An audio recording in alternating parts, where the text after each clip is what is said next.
is the wicked stepmother with plans for Hansel and Gretel. And there's the timeless tale of the Frog Prince.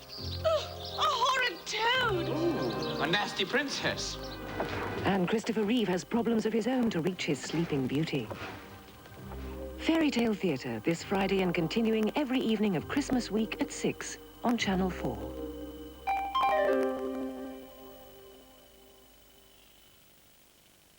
And on Grampian, still to come this evening, The Year of the Seal tells the story of the devastating illness suffered by the seal population of the North Sea this summer.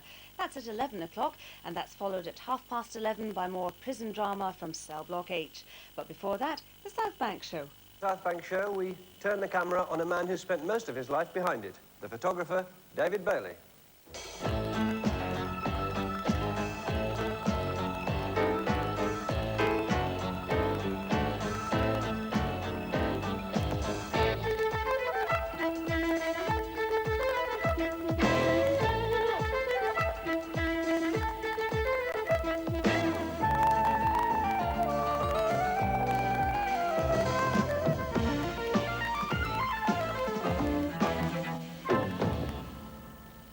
For a man who spent most of his career behind the camera, David Bailey has managed to retain an extremely high profile himself, since the early 60s, in fact, when his freshness as a fashion photographer and his East End image changed the status of the photographer in this country forever.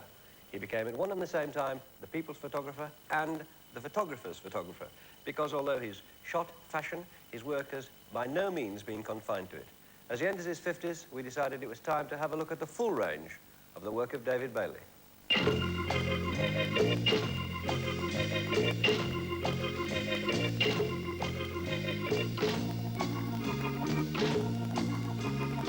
He had a great deal of charm, and I think a lot of Bailey's appeals, he appeals to men, women, and children.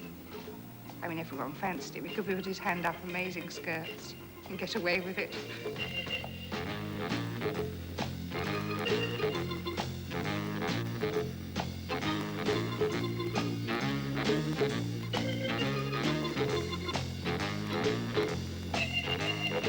When I met him and was photographed by him, and he was, you know, wildly famous, he was still pretending that he really didn't know.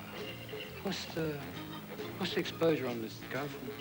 He was he had this kind of, he pretended he was like a kind of primitive, you know, and not primitive at all.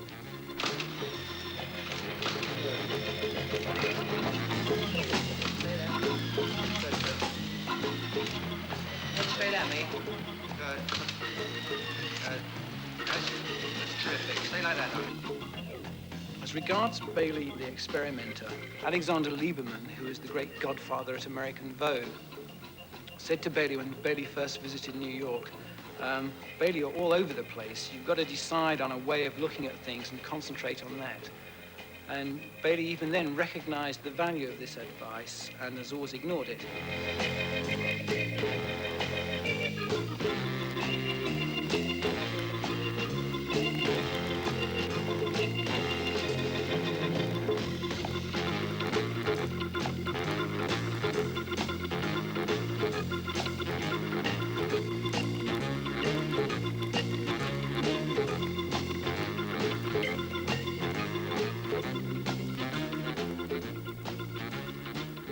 The thing about photography is you need projects.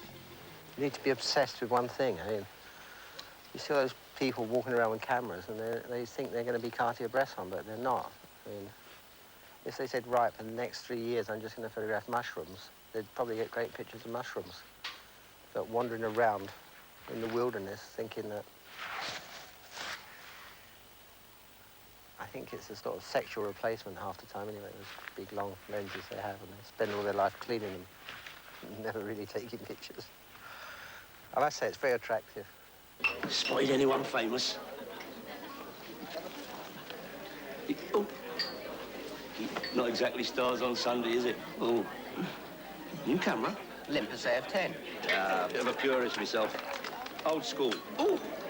And that left elbow, let it go out a little bit. No, that's the right one, Angel. And then lean slightly, that's it. Yeah, and now head back where it was, and just your eyes I'm interested in now. Yeah, keep your head there. And the eyes. Good girl. Good.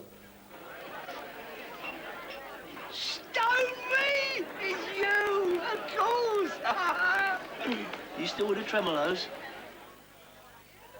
One of the things that's accompanied your career has been the myth of your career, and it's bound up with the myth of the 60s, and it takes a lot of unravelling.